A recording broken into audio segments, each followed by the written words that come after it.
Hello भाइयों, welcome to the aspirant में आपका स्वागत है। आए हैं हम आज दोबारा से एक और नए क्वेश्चन के साथ और एक और नई ट्रिक के साथ। तो चलिए, सबसे पहले हम क्वेश्चन को सॉल्व करने से पहले क्वेश्चन को हम पढ़ते हैं, फिर उसकी ट्रिक बताएंगे कि उसे कैसे आसान तरीके से, ट्रिक एग्जैक्टली ट्रिक नहीं कह सकते, हम कहेंगे कि उसका शॉर्टेस्ट तरीका कि किस तरीके से सबसे आसानी से निकल जाएगा क्वेश्चन।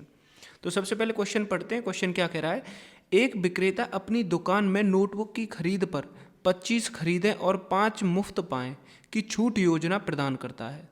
वह दावा करता है कि नोटबुक की लागत उसे 10 रुपये है, लेकिन वास्तव में उसकी लागत जो है 5 रुपये है। उसके लाभ प्रतिशत और छूट योजना छूट के बीच अंतर क्या है? हमें क्या पूछा है? लाभ प्रतिशत और योजना छूट के बीच अंतर क्या है। देखो, विक्रेता क्या बोलता है कि अगर तुम मेरी दुकान से 25 नोटबुक खरीदोगे तो 5 नोटबुक जो है मैं तुम्हें फ्री में दूंगा। 5 नोटबुक जो है मैं तुम्हें फ्री में दूंगा। तो यहाँ से हम डिस्काउंट निकाल सकते हैं। कैसे? यहाँ पे देखो, उसने अपनी दुकान से टोटल कितनी नोटबुक दी, बेची नहीं, मैं बोल रहा हूँ दी। उसने 25 तो बेची, लेकिन 5 उसने फ्री में दी, पर उसने टोटल 30 ही दी ना।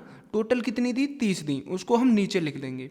और कितनी फ्री में थी उनको हम ऊपर लिख देते हैं, गुणा 100 कर देते हैं, क्योंकि परसेंटेज में कन्वर्ट करना है। 30 से ये जीरो से ये जीरो कट जाएगा, तो डिस्काउंट कितना आ जाएगा हमारे पास? 50/3% आ जाएगा। डिस्काउंट कितना आ गया? 50/3% आ गया।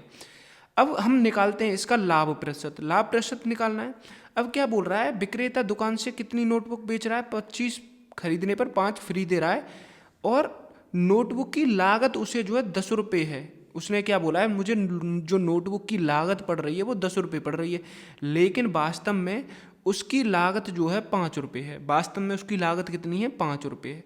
अब एक चीज़ सोचो, 30 नोटबुक उसने बेची, 30 में से 25 तो उसने फ्री में दी थी, 5 जो है फ्री में दी थी, 25 के पैसे लिए होंगे। अब एक चीज़ देखो, लेकिन वो जब दुकान से लाया होगा कहीं और से 30 नोटबुक को 5 रुपये के हिसाब से लाया होगा, क्योंकि यही इसकी वास्तविक लागत है। यानी 30 नोटबुक को 5 रुपये के हिसाब से वो तो लाया होगा, क्योंकि उसे तो कहीं दूसरी जगह से, जहाँ से वो लाया होगा, मैन्युफैक्चरर से वो लाया होगा अपनी नोटबुक को, तो वहाँ से तो उसे डिस्काउंट नहीं मिला होगा। यानी 30 नोटबुक वो 5 रुपये के हिसाब से लाया, तो कितने की पड़ी उसे? 150 रुपये की पड़ी। कितने की पड़ी? 150 रुपये की पड़ी। लेकिन जब बेचने की बारी आई तो उसने 25 नोटबुक के पैसे लिए, लेकिन कितने लिए? उसने लागत 10 रुपये मानी थी, यानी 10 रुपये के हिसाब से लिए होंगे। तो 10 रुपये के हिसाब से उसने कितने पैसे लिए? 250 रुपये लिए। तो उसे कितने रुपये का फ़ायदा हो गया? यानी 30 नोटबुक को वो 150 की लाया था, लेकिन उसने 30 नोटबुक, क्योंकि 5 तो उसने इसमें फ्री दे दी, 30 नोटबुक उसने कितने में बेच दी? 250 रुपये में बेच दी। कितने में बेच दी? 250 रुपये में बेच दी। कितने का फ़ायदा हुआ? 100 रुपये का फ़ायदा हुआ। कहाँ से हुआ? सीपी क्या है हमारा? 150। तो 150 रुपये से फ़ायदा हुआ, गुणा 100 करेंगे, परसेंटेज में हमें इसे कन्वर्ट करना है। 0 से 0 काटेंगे, 5 से 3 बार और 5 से 2 बार, यानी कितना हो गया? ये हो गया 200/3%। हमारा प्रॉफिट कितना हो गया? 200/3%। उसे प्रॉफिट कितना हुआ है? 200/3%। हमें क्वेश्चन में क्या पूछा है? उसके लाभ प्रतिशत और छूट योजना के बीच अंतर। उसके लाभ प्रतिशत और छूट योजना, डिस्काउंट कितना था? 50/3% था। इनके बीच अंतर पूछा है, यानी कि हमसे यही तो बोल रहा है 200/3 माइनस में से हमें 50/3 जो है माइनस कर देना है। 3 हम इसका एलसीएम लेंगे, 200 में से 50 जाएगा तो कितना बचेगा? 150 बचेगा। 150 बचेगा, 3 से इसको काटेंगे तो ये 50 बढ़ जाएगा, यानी कि उसके प्रॉफिट और छूट योजना, यानी लाभ और डिस्काउंट के बीच कितना अंतर आ रहा है? 50% का आ रहा है।